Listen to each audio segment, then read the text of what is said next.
Interesting, thought-provoking, relevant, conversations that matters the most. Let's talk beyond the basics.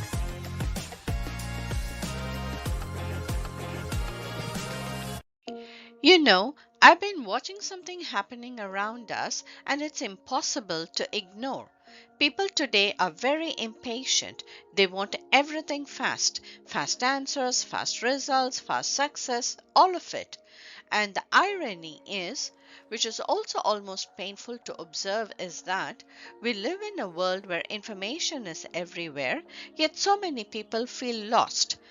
We have endless tools, yet people feel helpless. We have access to everything, yet people don't know how to help themselves. It's not because they are incapable, it's because they've never learned how to stay in this uncomfortable space between wanting something and becoming someone.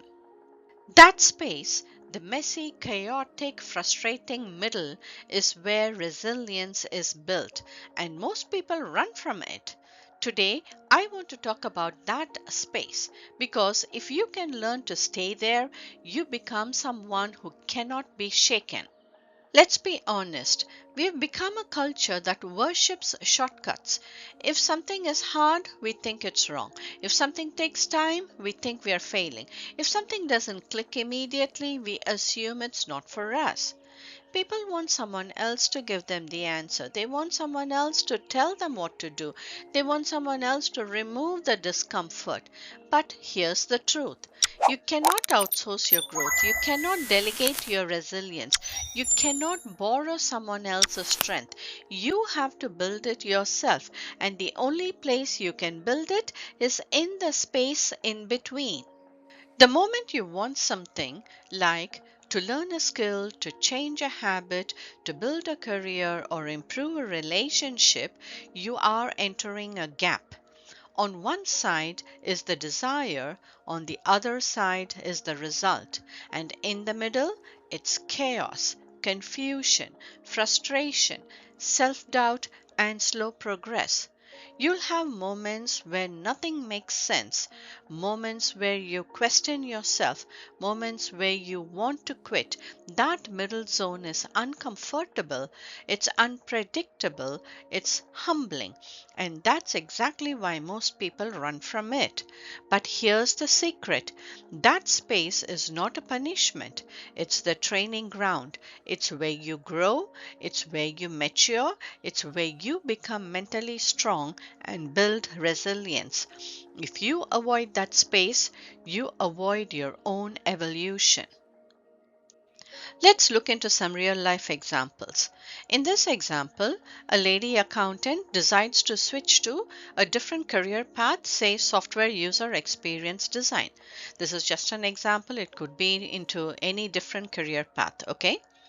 So initially she's excited, she's motivated, then week two hits. The software is confusing, the terminology is overwhelming, her first designs look terrible. This is the space in between.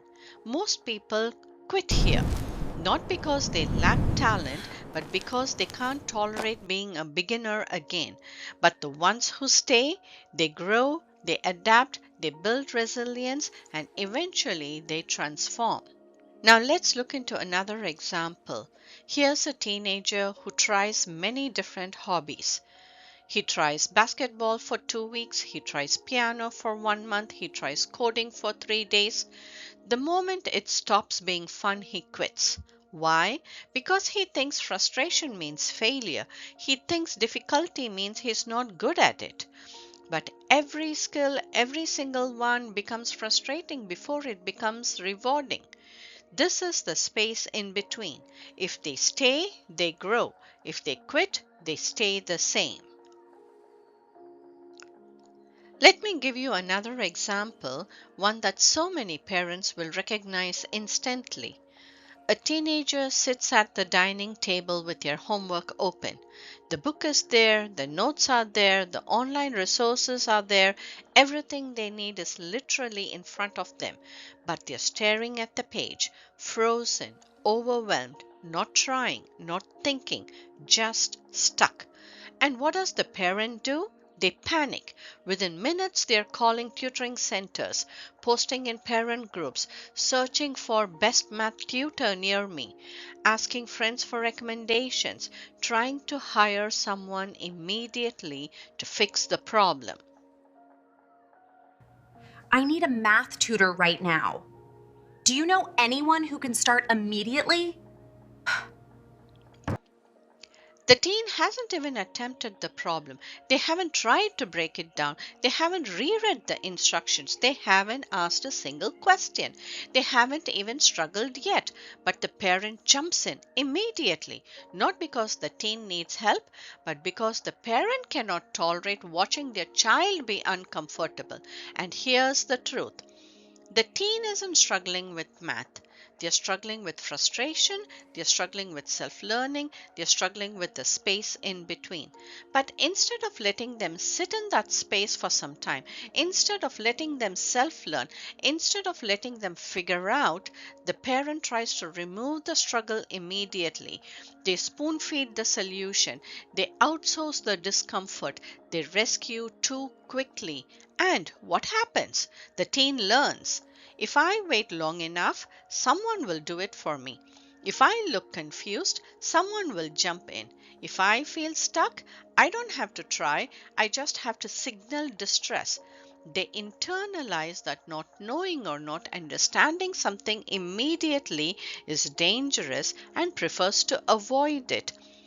This is how resilience dies, not from failure, but from never being allowed to fail. This is how curiosity dies, not from difficulty, but from never being allowed to explore. This is how self learning dies, not from lack of intelligence, but from lack of opportunity to think. And the saddest part, the parent thinks they are helping, but they're actually taking away the one thing the teen desperately needs, the ability to sit in frustration long enough to figure things out.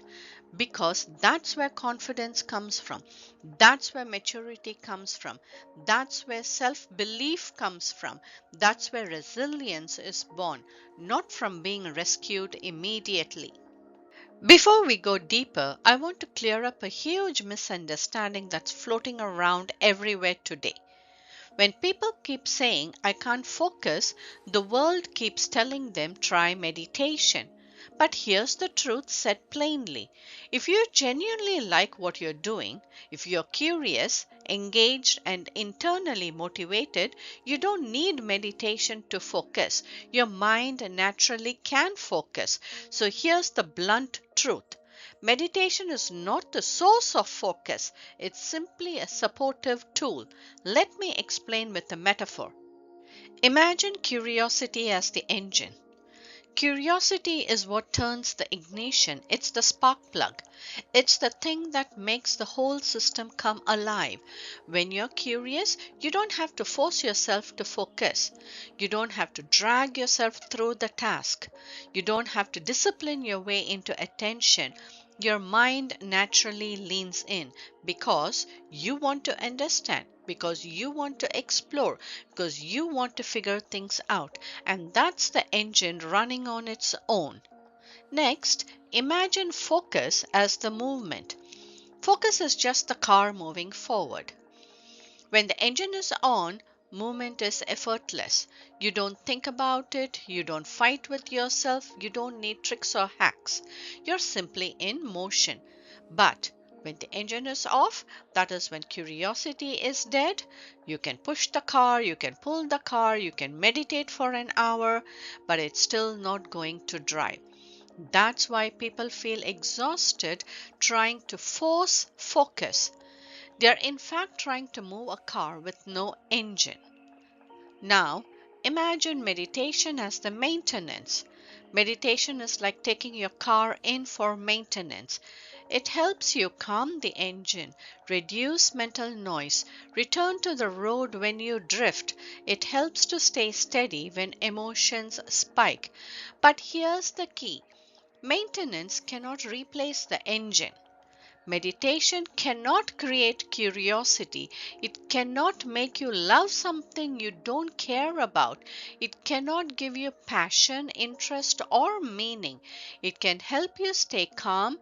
It can help you reset. It can help you regulate your emotions.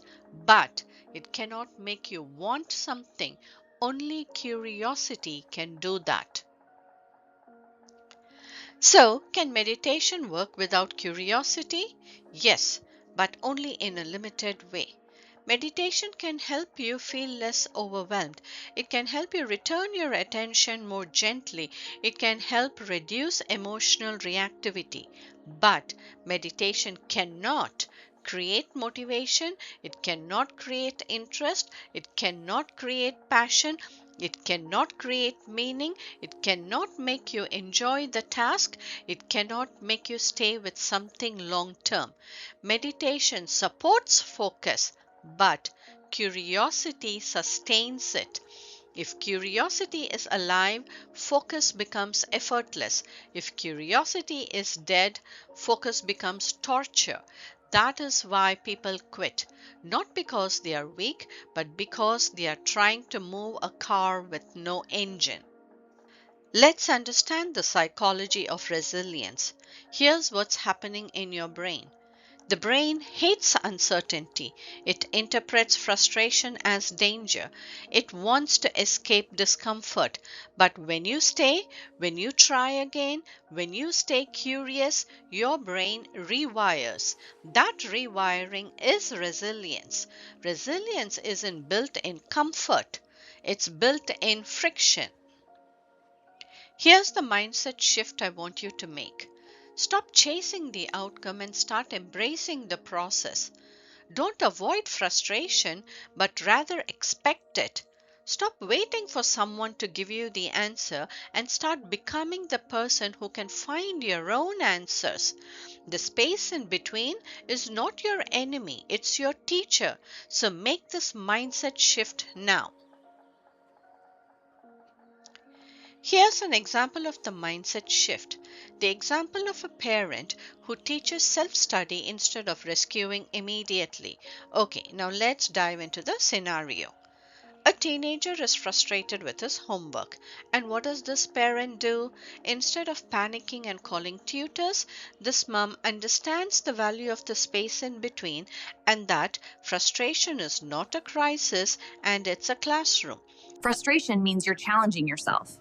Let's look at how they structured this question. What do you think the first step should be? I see. I should define the terms first. So, instead of rescuing, this parent sits down next to their teen and says, okay, show me what you understand so far.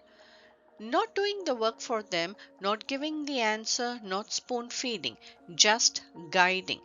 Through questions like, what is the question asking? Where did you get stuck? What have you tried? What's one small step you can take next? Which part confuses you the most? So, not solving the problem, but she's teaching the process of solving the problems. She's modeling how to break a big task into smaller steps.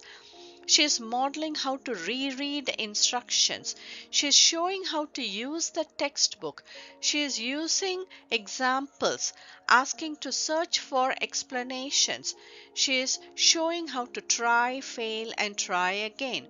She's teaching how to think, not what to think.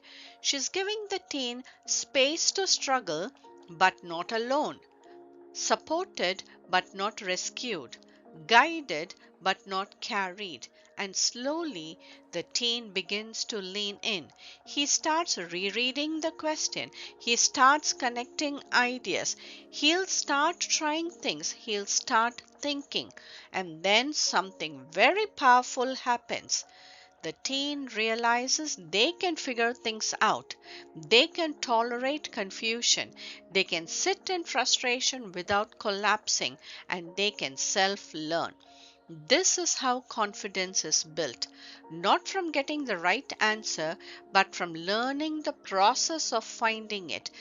This is how resilience is built, not from avoiding the struggle, but from being trusted to struggle.